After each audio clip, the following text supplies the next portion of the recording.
กองบัญชาการปกสแขวงบ่อแก้วรายงานว่าเวลาประมาณ 6:30 นาทีของวันที่ 21 เมษายน 2025ได้มีรถบรรทุก10ล้อสีขาวยี่ห้อโฮโวขับขี่รถมาแต่ทางเมืองต้นเพิงพอมาฮอดจุดกวดกา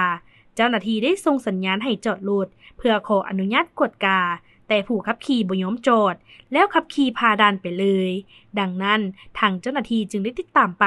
ได้พบเห็นรถคันดังกล่าวจอดไว้ข้างทางห่างจากจุดกวดประมาณ300 เมตรผ่านการกวดกาพบเห็นรถคันดังกล่าวแม่นรถบรรทุกยาเสพติดแต่บ่พบผู้ขับขี่